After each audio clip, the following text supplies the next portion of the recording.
and welcome to another episode of Comedian's Paradise. Today's episode, we are speaking to the amazing Lina Haman. She is a comedian all the way from Sweden. Here we talk about her experiences of being on the London circuit and how one compares to Sweden and what her experience were like growing up as a lesbian in Sweden. Hope you enjoyed the episode, and I'll speak to you guys soon. We need a bit more variety. I think it brings a bit more things to it. But in the clowning world, it's nearly all white middle class people from the Golia side and from the other side. It's a lot more of people who have money and that are white.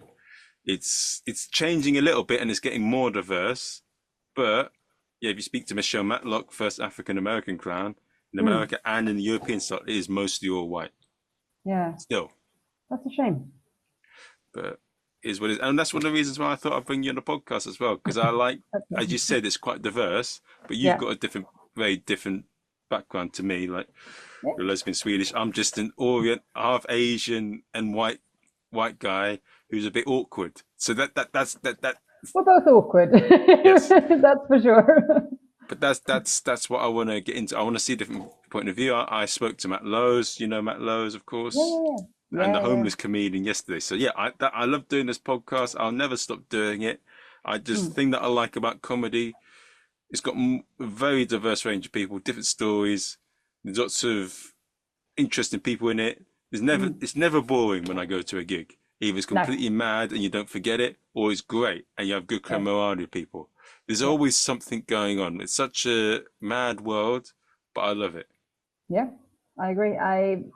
The comedy scene is filled of the weird and the wonderful in so many ways. When I first started, I didn't know what to expect. I guess you never really know what to expect. Yeah.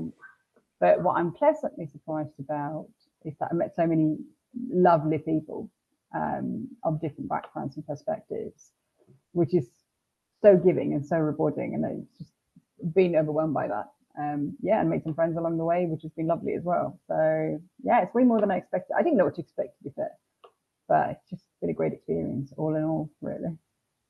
Yeah, I think, people in the comedy industry talk about people being horrible and this and that, but I said the majority of people are nice. I like them. It's fun.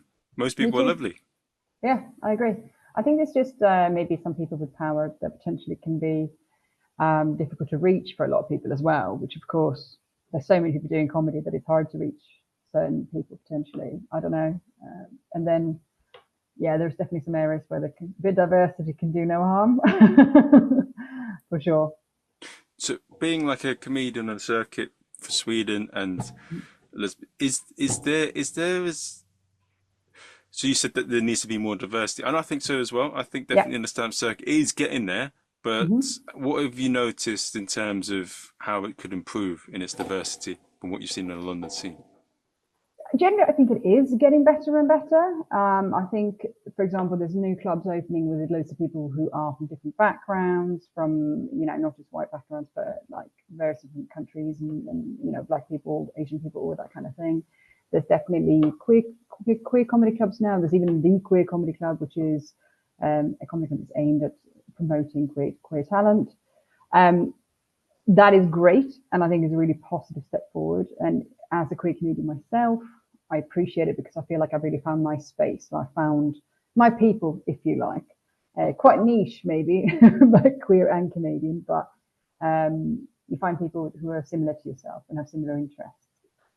But there are still, unfortunately, still kind of like there's the queer comedians here, and then there's the Black comedians here, and then there's the white comedians here, and then the white straight comedians and that kind of thing. They're still not as mixed as it should be. It is getting better, but it's certainly some areas you see the same lineup every week. I spoke to a comedian the other week, actually. I'm not going to mention the city because I don't want to say a specific, but they're basically a small town, and they had a big comedy club there, and it was the same people every single week, and they new acts never had a chance to come up and do anything, which means also the audience miss out because comedy is about perspective, And if everyone does the same jokes and have exactly the same background, the audience don't get as much out of it in a sense as they could have done, which is, a shame, really. Yeah, it is. It is a shame. It's a bit mad. I think one thing that I have found. So, and do tell me about this and let me know if I'm going No, go for it. overboard. But I know that in America, right, in the Los Angeles, they say that it's diverse and cultural, but like in the dodgy areas, they have separate like black ghettos, Spanish ghettos, Asian ghettos. It's not mixed at all, and so there's more. No. But is there anything in the queer community? Is there a bit of divisiveness? Because I heard from someone, I've heard different things from different people about what goes on in terms of. And I've heard from some people say there's divisions between different groups. I know that there was with Gen Ives or something, there was a gay group that were being very transphobic to her.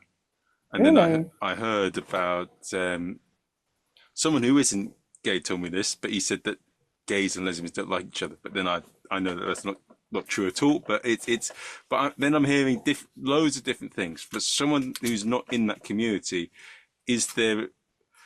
I have a feeling that in some places there is a bit of division, but in some, I think, because I've noticed that even in the Asian community, there's a bit of dislike between different, like Japanese and the Chinese hate each other. Right, okay. And the Koreans and the Japanese don't like each other. But we're both Asian, and if we're in the Western nation, why are we carrying on this sort of thing? We're already a minority group. Why are we hating on each other? Yeah, that's very strange. To be honest, I don't know. I can only speak from my own experience. My experience has not really been that. I think some people are friends with some and not, I don't think everyone necessarily friends with everyone or know everyone, even though the queer community, especially the comedy queer community, is quite small. The comedy community in general is quite small. Maybe some people just are closer with some people than others. I don't know if I've seen much division necessarily within that. If there has been people that have been particularly nice to each other, that's very sad to hear. I hope that will change, because I think we live in 2024 and that should really not be the case at this point. I haven't seen that much myself, to be honest. Yeah, I don't have much gossip to tell you. No, but is there so I do feel that sometimes being like what background that I am gives me things to talk about, and some of the weird things but it gives me a lot to talk about if I didn't have them. Does being from Sweden and being a lesbian give you lots of things to joke about that maybe you wouldn't have if you were just as what most of the comedy community is? Do you think it gives an advantage and a disadvantage? I think that my culture has an impact for sure, in the sense that I'm quite blunt at times, not intentionally, but I kind of have that Scandinavian bluntness. Having, when I was new in London, I had to learn how to say please and thank you and understand how important that is. So I think I can be quite blunt at times, and not necessarily, which means I can say things and not really be too worried about it, and maybe not realizing how bad it is or how far if I'm crossing some boundaries potentially. The way that we deal with, specifically my family, is, we deal with humor, especially when things are dark. So, Scandinavia has a lot, Scandinavia in general, and Sweden specifically has a big emo community. I was an emo when I was younger. I would wear all black clothes and, leather and all that. I'm not going to show you any photos because I'm too embarrassed to do that. Aww. But I was a big metalhead when I was younger, still am in some areas. So I think with that comes quite a lot of dark impact, in the way that you like dark sense of humor and things like that. Like, my mum passed away of cancer 10 years ago, and I made jokes about that because I think that's quite funny. It's not everyone's cup of tea. These are jokes that can go down really well with some people, and some other people not so much at all. Also other things, for example, another joke that I make on stage, we went on holiday skiing a few years back, and it was me and my partner at the time, and my friend and my brothers. And I've got two brothers, one is straight and one is fabulous, is what I tend to say. And the gay brother, the fabulous one, he fell on the mountain. He got tangled in. This woman fell in front of him. He fell really badly, and he actually broke his collarbone and his back in two places. It was really bad, and he ended up in hospital. He's fully recovered now, and it's fine. But in hospital, we called him Brokeback Mountain because he's gay and he broke his back on a mountain. And it's it's terribly dark, especially when someone is in hospital. But he laughed because that's how we deal with specifically stressful situations. And I think that's definitely had a big impact. It's terrible, but it's funny because you're laughing. It's true. Like, we made jokes with my mum when she was in hospice. She this is terrible. She was lying there. My gay brother came up to her. Obviously, she was in the final weeks. She wasn't feeling too well and not looking too great. And my brother was like, "Oh, how are you? Have you been to the gym? You look great." Like we did stuff like that all the time. And that's not necessarily how everyone deals with terrible situations, but I definitely think my comedy has been impacted by the fact that Scandinavians are quite emo, we're quite dark, and that's definitely has an impact. I would say, if that makes sense. That is a good joke, by the way. I would love to hear that on stage. That is a great. I've done that many times. I'm pretty sure I've done that at yours. I don't know.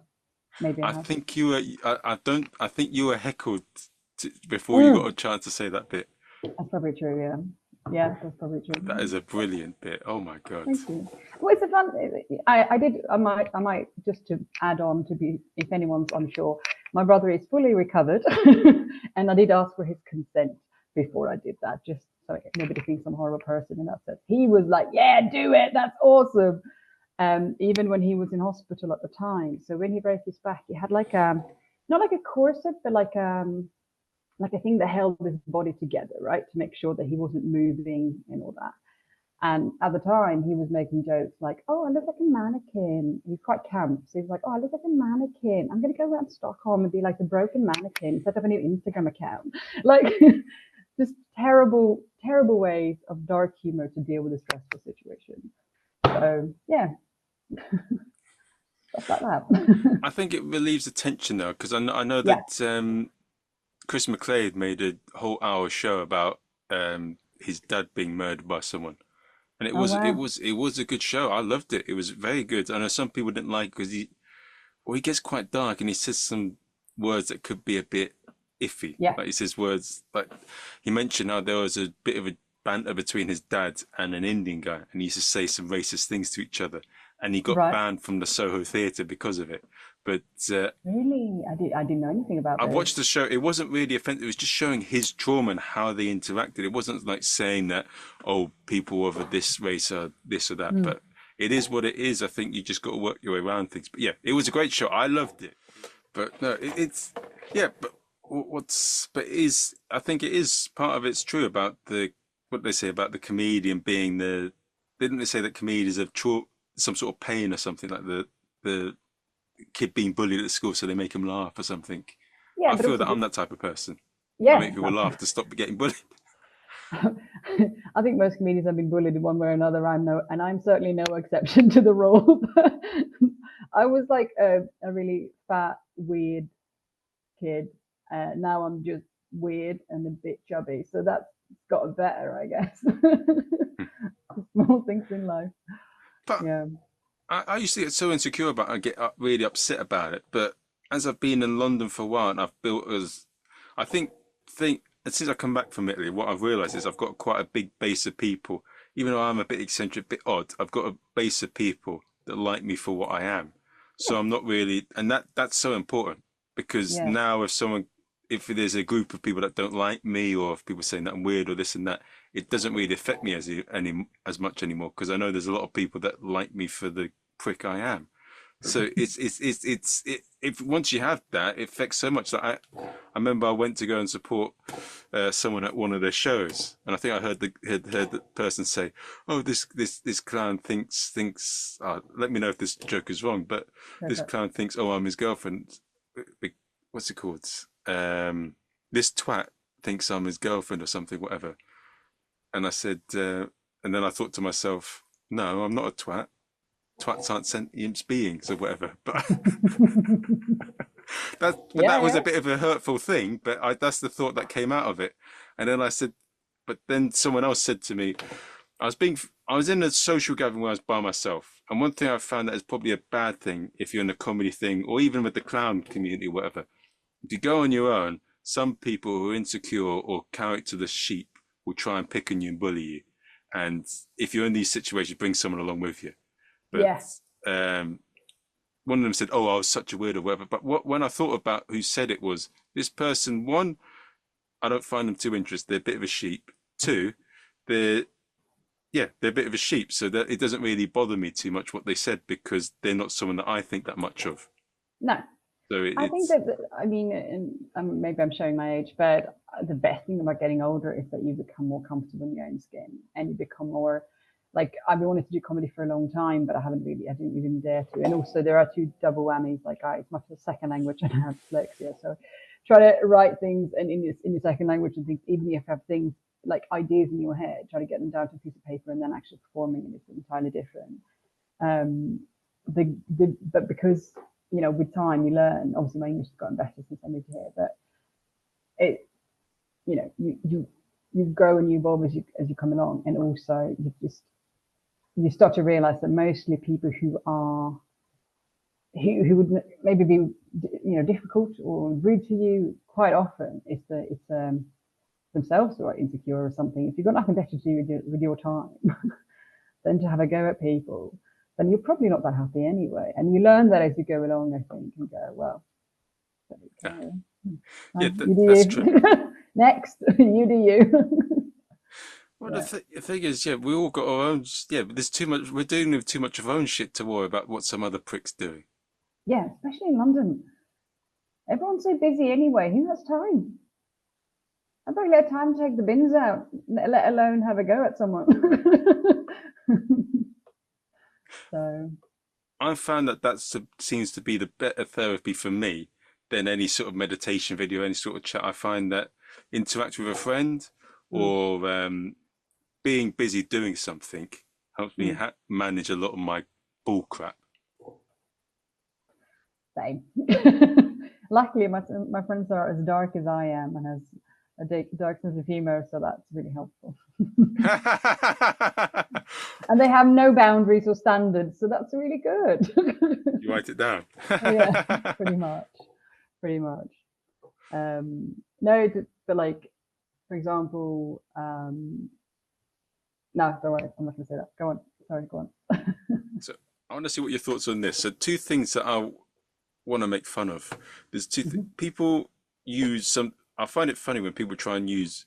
It used to affect me when someone was being racist towards me. Now it doesn't, because it's a bit like, have you not found out about my other faults to make fun of? There's lots I need to sort out. So why are you making fun of something that I can't control? You know, it's just something from a B&Q shop where I've got a wallpaper. That's nothing really to make fun of. It doesn't mean shit.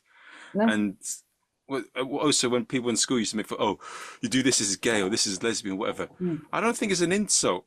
You know, when someone says, oh, you're gay, this or whatever, those sort of insults, what you fuck is not an insult. What your character is an insult, not what you fuck. Your character, definitely. If someone says you're a piece of shit, or you're, I don't know, you're rude, or you're stingy, or you're just narcissistic, that's an insult. If someone says bloody Swede, and I'm like, yeah, my country's doing well, thank you. How's yours doing? Not too well? Okay. You know. I wish we could have your healthcare system, because I heard from Jonathan Rowlands that your healthcare system, he's a comedian over there, that your social security net is a lot better than here. Well, I don't know. It used to be. We're not going to go into too much politics at the moment. Okay. But you know, unfortunately, it has gone downhill quite drastically in the last few 10, 15 years, 20 years. Okay. Yeah, in everything, so to speak.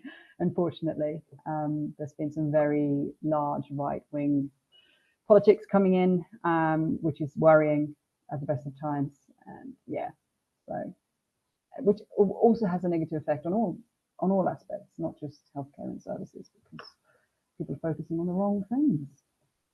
We're going to leave politics there. Okay. We're going to leave Swedish politics there. But yeah, sadly, it's going downhill. It used to be good. I'm not so sure now. Oh, okay. I'm not going to say in other words. I was going to say a No, cheeky no, question of that's which is fine. better, UK or Sweden, but I'm gonna leave it there. I'm not going to say that. Well, I think it depends on who you ask, to be honest. Yeah. If you ask me, I will always say London because I'm just a bit. I mean, I left Sweden about 18 years ago, mainly because it's full of Swedish people, meaning they're a bit conservative in some areas, or it's like small town mentality, and I find that it's quite boring. Like I came to London and I thought people were really sociable when I went on the tube, which I think says a lot about the culture. People just don't talk to each other at all, and I'm quite a sociable person for a Swedish person specifically. Yeah. I was like, oh, everyone's so friendly, and I'm on the tube. If that's not perspective, I don't know what is. It is a funny thing with the tube, isn't it? It is a place where it feels like you're in prison before you go to your next destination. Like you're in a little cell blocks, you're with the newspaper, you even look at someone, you say hello to someone, right, you're the weirdo on the tube, let's sit in another carriage. Yeah. Well, that's also where I guess my Scandinavian Swedish thing comes in. I like things being efficient. The tube is very efficient, and I like that, so I don't actually mind. And I'm not that interested in talking to others on the tube anyway. I think that's where it's quite obvious my culture comes out. The thing that I don't like is when there's plenty of places to sit down and then someone sits right next to you. That I don't like. No, I don't like that either. I'm just like, why? Why? Yeah, that's fair. I think they're filming a prank video and they're trying to do something dodgy, trying to film my reaction for something funny. Yeah, and you're like, just see in case you stand up or you just get off even. Yeah. Yeah. Now, so you said that you come from a dark sort of humor background. How have you found?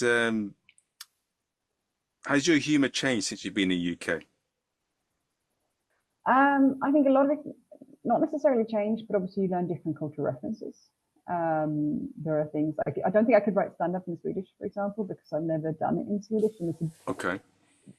It doesn't. I've never really seen. I mean, some people might disagree with me entirely, and I might get backlash from this, but I've never really seen particularly good Swedish stand-up or sitcoms that I thoroughly enjoyed as much as I have in English, whether it's American or British or Australian or whatever it may be. I find it. I don't know why. Swedish people are just not that funny. Do you know what I mean? They're a bit dry and a bit meh. So I wouldn't know. God, sorry, what was the question? God, I've had a long day. Sorry. How has your humour differed since you've come to the UK? Oh, not really. Oh, okay. Not really. But yeah, it's just more, you can say it's easier to be funny in English because I just think generally because English people have a great sense of humor and they're very open to it, whereas Swedish people can be very closed. Ah. I'd say. But the humor hasn't necessarily changed. Okay. So what is Sweden's? Who has better food? No, I'm joking. I've Not England. England hasn't got any food. Not even fish and chips is English. It's a Jewish dish, so I don't know. Yeah. Okay. I think the only thing that's actually British, I heard something about shepherd's pie or something. That's the only thing that's not coming from other influences or like Cornish pasty or something. It's what I've heard. Someone's probably going to correct me on that one. I'm not saying Swedish food is great, but English hasn't got much of a competition. It's more that, I would say. I do like meatballs though. And that's a lot coming. No, I'm joking. I was going to make a dodgy joke there. I can't say it. Oh, I know where you were going. No. Don't go there. Don't go there. That's dodgy. I can't say that. Don't worry. I made jokes because I also have a twin, right? I have an identical twin. Well, we're not so identical anymore because we're going apart as we've gotten older, but we were definitely identical when we were kids. And she's also gay. So I make a joke on stage where I go, yeah, so I'm a Swedish lesbian identical twin to all the straight men in the room. It is nothing like your internet search history. So it just makes you feel a bit better that I have crossed that line myself. It's one of those things that makes people a little bit uncomfortable. So, yeah.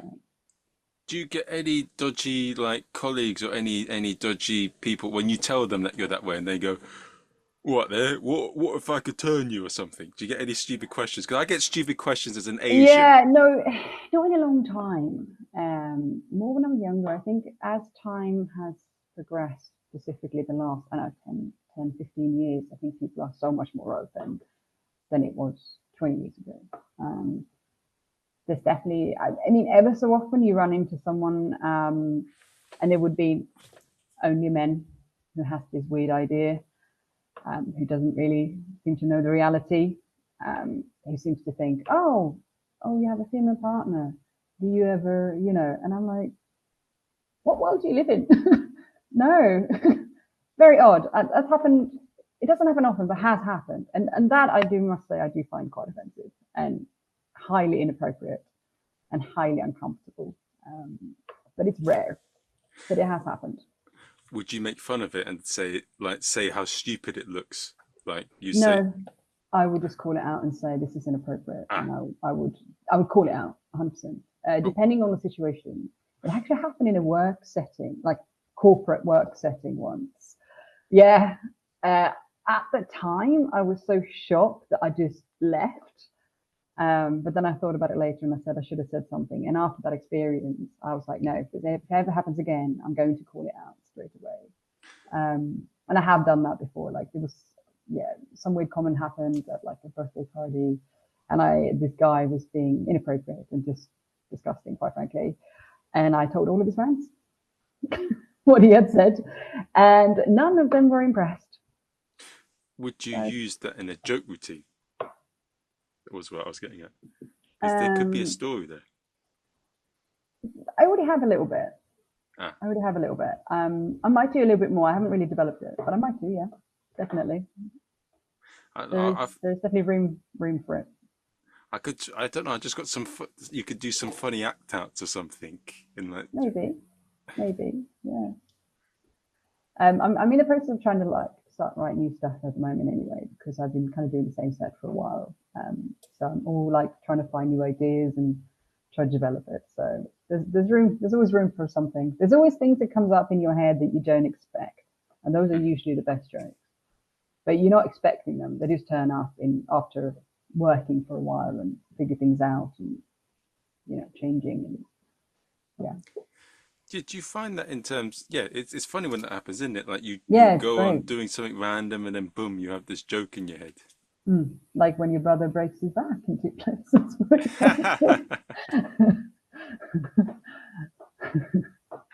Have any of them seen you perform? Yes. So I have 2 brothers. One lives here in the UK and one lives in Sweden. The one in Sweden, who is the gay one, hasn't, but he's seen a bunch of videos. And my sister hasn't either, but my straight brother here, the only straight one. So we're 3 out of 4, 75% are gay in my family, on my siblings. And our dad is very conservative, so he's loving it. It's a bit of a karma there. My straight brother have seen me once here in the UK, and yeah, he enjoyed it. He had a great time, and we're very different, him and me, very, very different people. He's like a gym bro, Yeah, I'm not. He's a gym bro. I tend to say and joke about the fact that if we weren't siblings, we wouldn't be friends. I love him. I love him with all my heart. He's my brother. He's a great guy, and he's a great brother to me. But if we weren't family, I don't think we would mix. Do you know what I mean? But I think that's good, to have that you're different. But yeah, he's come to my gig once and he had a great time. So yeah, that's good. I haven't brought my dad, but he doesn't speak enough good English. And in a way, sometimes he's the joke. So it's probably for the best anyway. I have made quite a few jokes about my sister, which first I wasn't sure if she was going to be okay with. But she actually liked it, and her wife laughed even harder. So.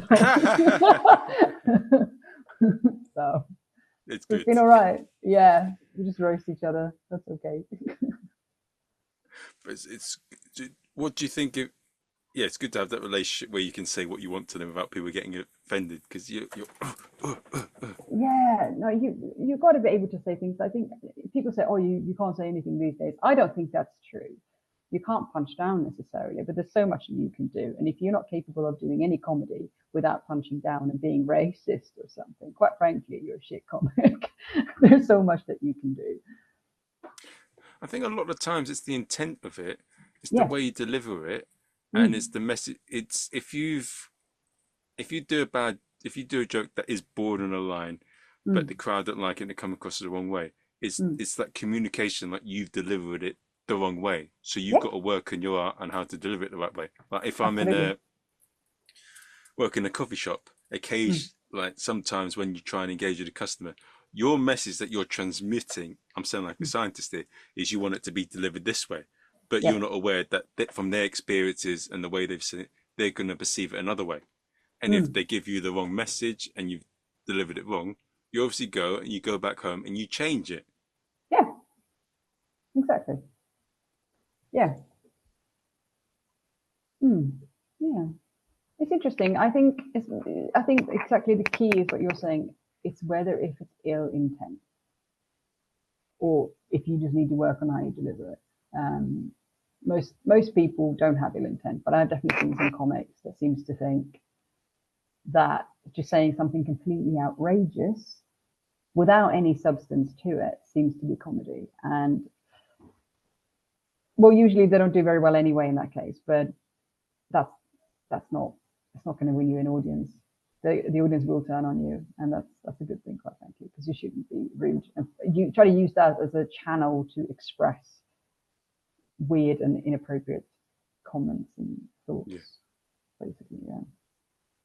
But if you gave a bit of if you made yourself, never mind. It is this, yeah. What we said there is the way it's delivered and the intent Mm. is what matters.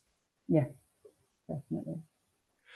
What's your actual job, Lina? What's your thing? I'm guessing Good, it's in good corporate. question. It's corporate. It's I don't know, something techie or arty. It's one of the two: corporate art or corporate tech. You're not wrong.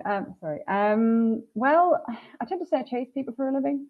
I work in like a kind of like an architectural firm, but I work in projects, so I just do loads of admin, really. And I chase people for a living. Is what I tend to say. Yeah, just keep an eye on things. I'm that annoying person who goes, "Hi, me again. This you need to do this. You need to do this. We're here at this part of the project, and maybe we need to make sure this and this and this and this and this happens, please. Thank you." I'm that person, which is sometimes popular and sometimes not. But it depends on who you're talking to. Mm. But yeah, that's the best way I can explain it, really. Is it quite client and confidentiality? Is like you can't say A little certain bit. things? Yeah, Yeah. yeah. No, I couldn't do that. No, I don't. Yeah, I can't do that. But yeah. What is it about that world that made you want to get into comedy? Was it like, oh, this person's what? I'm bored now. What? You guys are pissing me off. I'm gonna take the piss out of you. No, it wasn't that well at all. If anything, I used to work in big corporations before, more in office management in the sense like in facilities. So you'd be managing like office buildings and things like that. So I'd kind of take a slightly different route. But it was more stressful. You work like maybe 50, 60 hours a week. And whereas now I have more life balance. So it's more actually that I finally had the opportunity and the time to do something else rather than just work the whole time. So it's not necessarily about, oh, I'm annoyed with my colleagues. If anything, it's quite the opposite, that I actually have been given enough time to do something else and have time for a hobby. So it's more that I've been wanting to do comedy for a long time, but yeah, it just, if you work 67 hours a week, you can't go out in the evening and try and do things at the same time. For me, no, I can't anyway. It's too much for me. So it's more that this been giving me a window and open to actually try something else. Have a bit of fun. Yeah, which I'm very pleased. I like my job. It's good. I work with some really lovely people, and I can have a hobby. So I'm very pleased with that. you know. So you said you didn't really have any images of the comedy scene as a whole, but there must have been something that you thought of, like you've seen TV, seen this. You must have thought, right, these comedians, they're all rock stars. They're all wildlife. They're madcaps. They're like mafiosos. They're like the life of the party.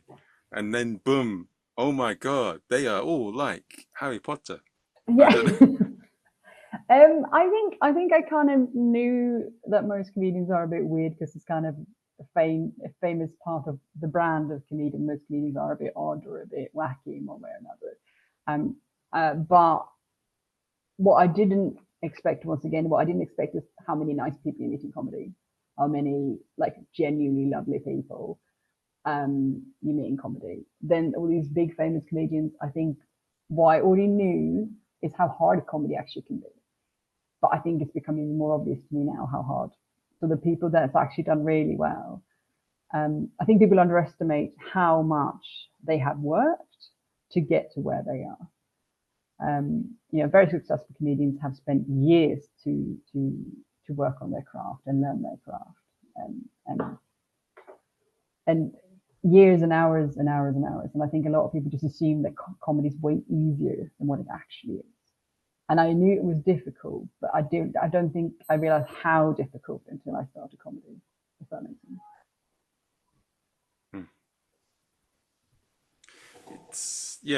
It's is what is the one thing that you were surprised about in a bad way with comedians?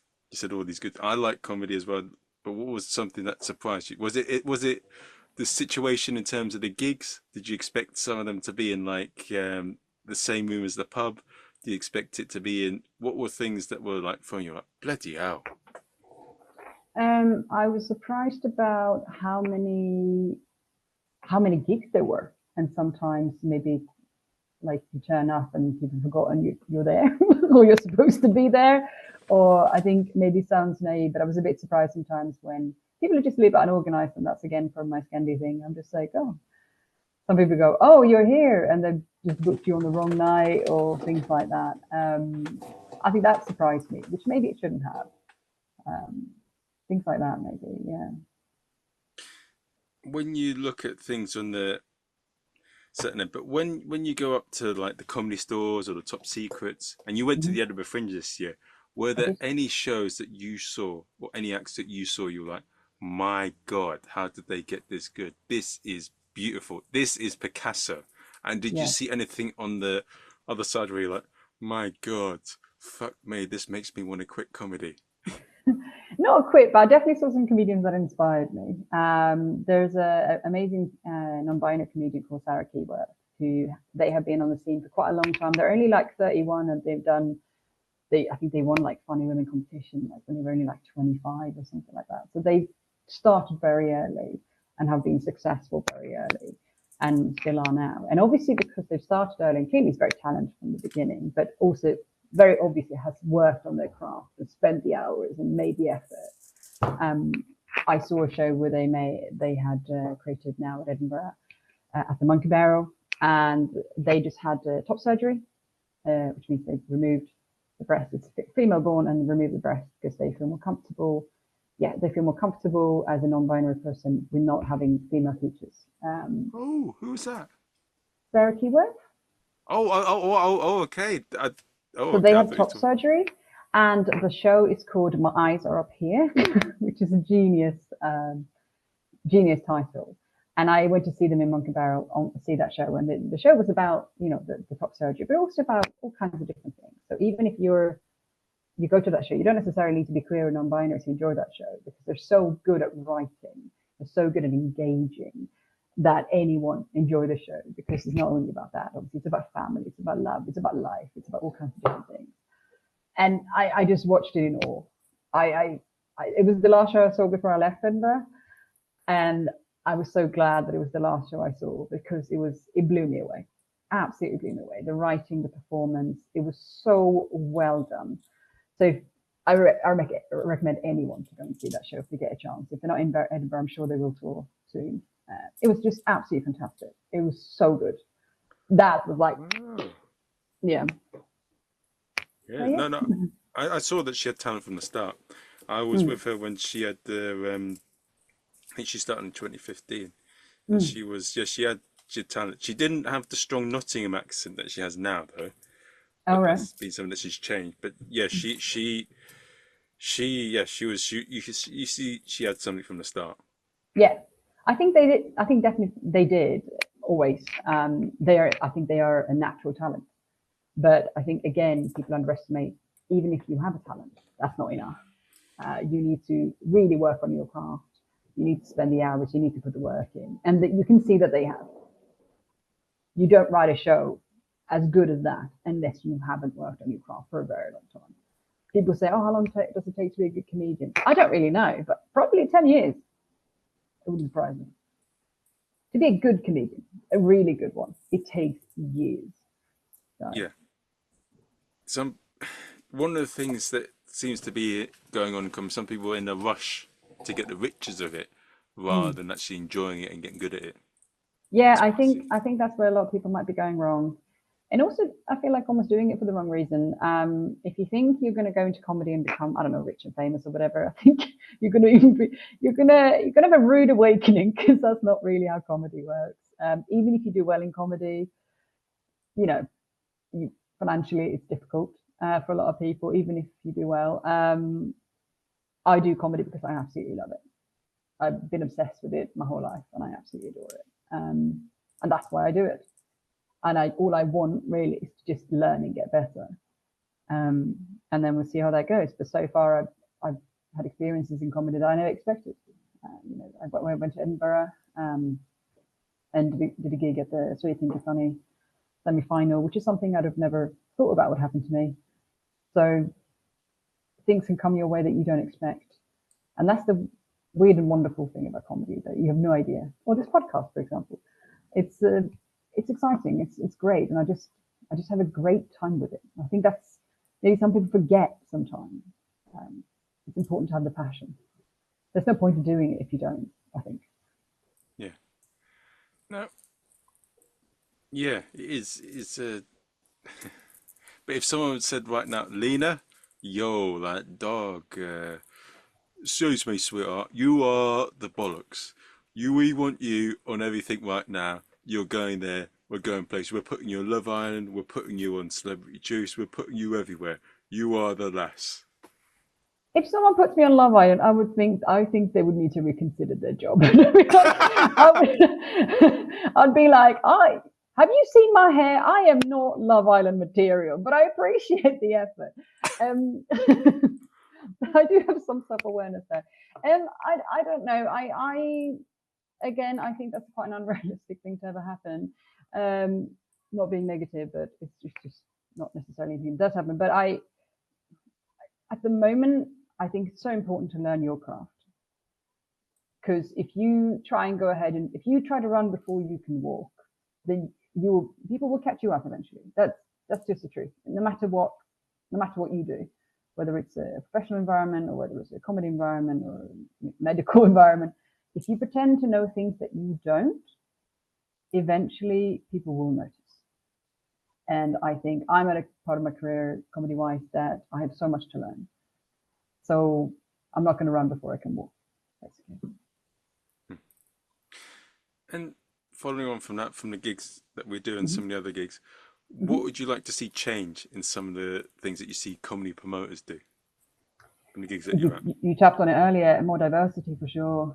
I think what's important, not only for the sake of diversity and be good and stuff, because people sometimes use it as a thing, if you have a diverse lineup, you're a good comedian or a good employer or whatever. It's not about that. The point is that comedy specifically, it's about perspective. And if you only provide a perspective of, I don't know, 3 white, straight, middle-aged men who are all bald, then chances are they will have material that's all quite similar to one another. I'm not saying they can't make jokes, of course they can. But the thing is, the audience don't get as much out of that evening as they could have gotten. Whereas if you have a mix, like someone like yourself who has an Asian background, and someone like me who's from a different background as well and has a queer background, a queer personality, if you have those different ones, the audience will get so much more out of the evening because they get different perspectives and different jokes about different topics. I think that's, again, it is getting better, but it's still got a long way to go, for sure. I think give the audience what they deserve. Diversity. Yeah. What has been the most horrifying thing you've seen in comedy that has taught you the most? Like either like a comedian, yeah, what either at a gig, before a gig, or during someone's set that's taught you something recently? I don't know. I mean, we all bomb sometimes. That's really awful. I hate when that happens. I have seen comedians sometimes go on stage absolutely drunk out of their mind. I saw one guy who went on stage and he was not just drunk, I think he was high as well. Big no-no. If people think you can go on stage and be this fun, relaxed person who stands and drinks and does comedy at the same time, maybe someone who's experienced like Dylan Moran could do that, but most of us would need to have some sort of concentration when you get up on stage. Avoid being absolutely wasted, I would say. I've seen a few of those, and not that I would ever consider doing that anyway, but for sure, I'm like, no, never. Just, yeah, have some sensibility. Any names? No, I'm joking. No, I'm joking. absolutely I'm not. joking. I'm joking. Absolutely not. What's the most? Have you seen any particular moment in comedy that was magic? Even magic from just brilliance. I mean, from recovering a set. Like you've seen someone struggle, but they've able to turn it around.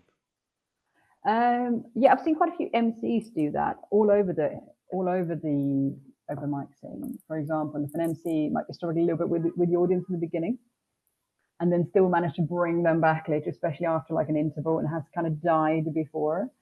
I had a situation where I did, and my own experience once when I did quite a big comedy queer competition.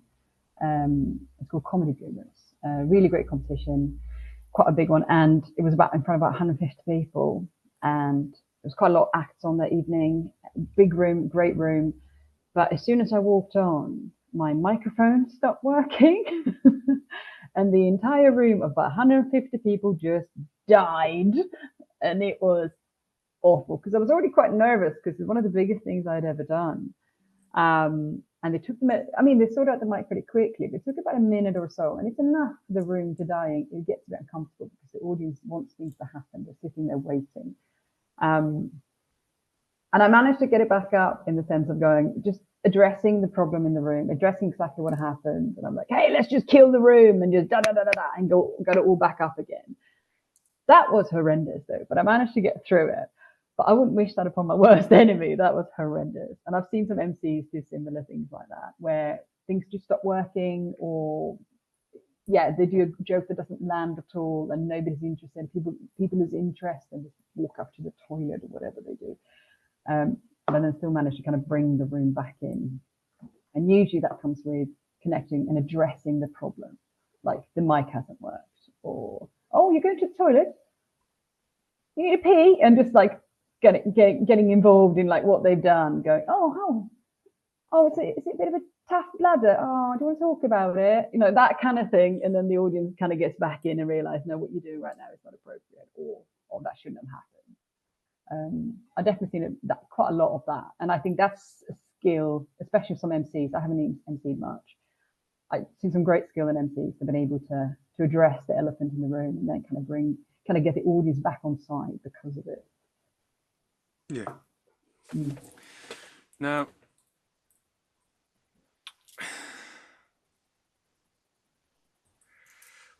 with everything that's gone on, what is the biggest battle that you've overcome that you're proud of?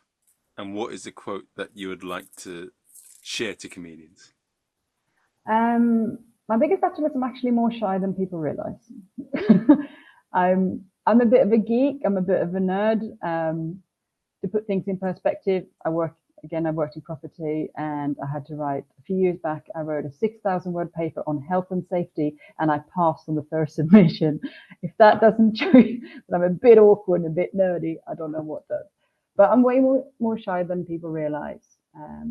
So the biggest thing just being trying to get over that and trying to get on stage and do what you want to do. What was the second question, sorry? What was a quote that you like, that you think comedians should follow if they're looking for advice or how to do comedy? And tell the truth, to a degree, obviously. In the sense of, don't try and make too elaborate things that doesn't make any sense. Obviously, try and make a story that makes some sort of sense. Take it maybe from a story from your life, and obviously you can twist and you can turn, but don't go too far, because then people will know. Audience are smart enough to realize if you just bullshitting to a degree that it's just, oh yeah, there's an elephant here, they like unicorns. That's not going to work. So try and keep it sort of relevant.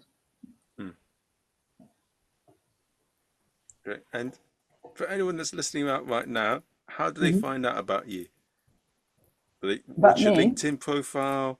What's your Facebook? What's your Instagram? What's your YouTube? What's your Twitter? What's your TikTok? What's your Snapchat? What's your WhatsApp? What's your national insurance number?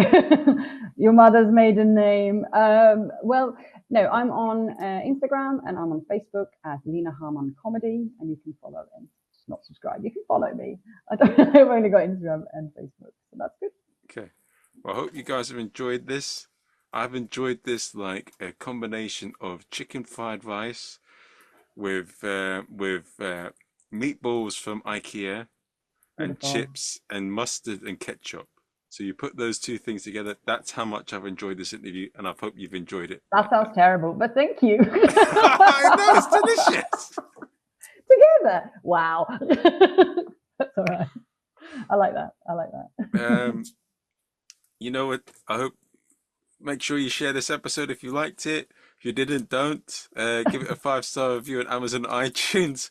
And the next episode, if all goes to plan, will be the first live episode. Well, not live episode. First podcast episode I'm doing in a studio all the way in Tulse Hill. And it's called Mic Check Studios. It's only £40, Lina. So if you want to give it a go, it's £40 for now. Okay, good to know. So I'm advertising a bit, but I hope you've enjoyed it, guys. And I'll see you guys at the next episode, when I'm probably going to be in Austria. Bye-bye, guys. Bye-bye.